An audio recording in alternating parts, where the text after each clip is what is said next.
Olá, meu querido irmão, minha querida irmã, sejam bem-vindos à nossa catequese semanal aqui do Evangeliza.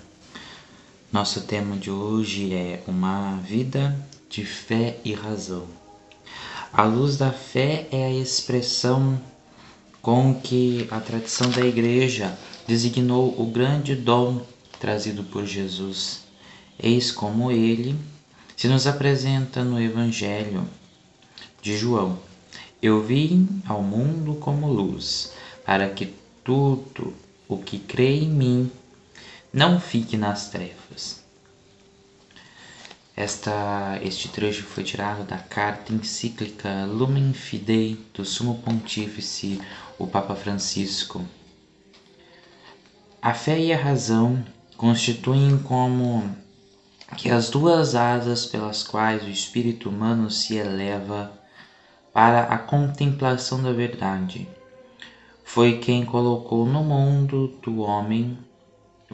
coração do homem o desejo de conhecer a verdade e em uma vida, em última análise, de o conhecer a ele, para que conhecendo e amando possa chegar também à verdade plena sobre si próprio.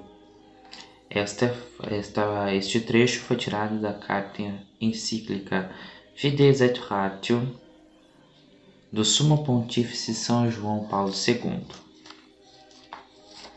Irmãos e irmãs, introduzi essas duas partes no início da nossa catequese. São duas partes de cartas encíclicas, uma do Papa Francisco e a outra de São João Paulo II. Ambas falam sobre fé. Uma sobre a luz da fé, e outra sobre fé e razão. Vamos dedicar essa nossa catequese para abordar uma vida de fé e razão. Bom, Deus que revela é devida a Deus que revela é devida a obediência da fé. Esta é uma afirmação que o Concílio nos ensina. Essa que deve ser uma verdade fundamental do cristianismo. A fé deve ser uma resposta em obediência a Deus. Nos dias atuais, observamos essa falta de obediência, ou seja, observamos a falta de fé que inúmeras pessoas vêm perdendo. No domingo passado, falamos sobre o poder da fé.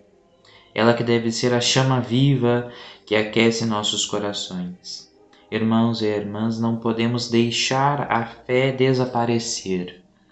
Sabemos que hoje em dia o mundo vem se transformando e cada vez mais as obras do inimigo vêm ganhando espaços em lugares que antes nós sentíamos a presença de Deus. Isso acaba fazendo a gente perder a fé e perder as esperanças. Essa é a intenção do inimigo, irmão, irmã, te derrubar, te desmotivar, te fazer perder sua fé em Deus e as esperanças. Por isso devemos ser fortes, devemos sempre rezar, conversar com Deus, para manter nossa fé sempre viva, nossa fé sempre acesa.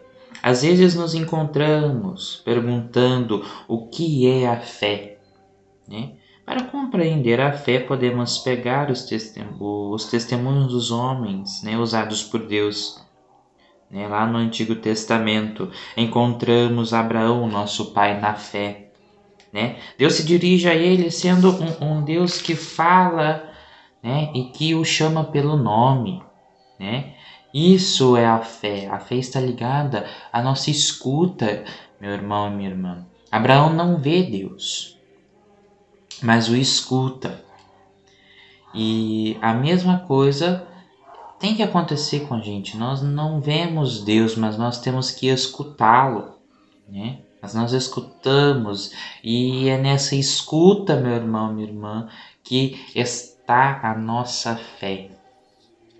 No Antigo Testamento e no Novo Testamento encontramos essas demonstrações de fé. e que podemos usar para entendermos o que realmente é a fé. Devemos aprender uma coisa: fechar nossa boca e abrir nossos ouvidos para escutar. Muitas vezes falamos demais e por isso não escutamos o que Deus tem a nos falar. Temos que acalmar nossos corações para deixar Deus agir, em nosso ser. Ter fé é deixar Deus tomar posse do nosso ser e nos guiar e nos usar para a sua missão. A fé e a caridade nos proteja para um futuro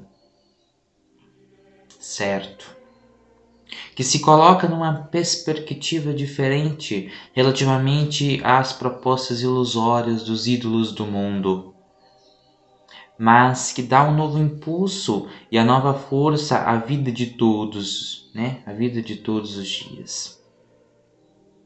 Não deixamos que nos roubem a esperança, nem permitamos que esta seja anulada por soluções e propostas imediatas que nos bloqueiam no caminho, que fragmentam o tempo transformando-o em espaço. O tempo é sempre superior ao espaço. O espaço cristaliza os processos aos passos que o tempo projeta para o futuro e impele a caminhar na esperança. Quando a fé assimilada e aprofundada em família, ela se transforma em luz para iluminar nossas relações sociais. A fé, ao revelar o amor do Deus Criador, nos faz criar um amor próprio pela natureza e faz reconhecer uma gramática escrita por Ele. Que a sua sede de sabedoria seja o porto seguro para quantos consagram a sua vida à procura da sabedoria. O caminho para a sabedoria, fim último e autêntico, de todo o verdadeiro saber, possa ver-se livre de qualquer obstáculo por intercessão daquele que, depois de gerar a verdade e tê-la conservado no seu coração, comunicou-a para sempre à humanidade inteira. A Maria, Mãe da Igreja e Mãe de nossa fé, nos dirigimos, rezando-lhe: ajudai-nos, ó Mãe, a nossa fé. Abri o nosso ouvido à palavra, para reconhecermos a voz de Deus e a sua chamada. Despertai em nós o desejo de seguir os seus passos, saindo da nossa terra e acolhendo a sua promessa. Ajudai-nos a deixar-nos tocar pelo seu amor, para podermos tocá-lo com a fé. Ajudai-nos a confiar-nos plenamente a Ele, a crer no seu amor, sobretudo nos momentos de tribulação e cruz, quando a nossa fé é chamada a amadurecer. Semeai nossa fé a alegria do ressuscitado. Recordai-nos que quem crê nunca está sozinho. Ensinai-nos a ver com os olhos de Jesus, para que Ele seja luz no nosso caminho, e que esta luz de fé, que essa luz da fé, cresça sempre em nós, até chegar aquele dia sem ocaso, que é o próprio Cristo, vosso Filho e Senhor nosso. Amém. Essa foi uma oração então tirada da carta encíclica Lumen Fidei do Papa Francisco. Essa catequese é baseada nas cartas encíclicas de João Paulo II e do Papa Francisco. Meu irmão, minha irmã, muito obrigado pela sua presença, pela sua companhia nessa nossa catequese semanal. E eu aguardo vocês então no nosso próximo domingo, no domingo de evangelização. Muito obrigado pela sua companhia e até a nossa próxima catequese.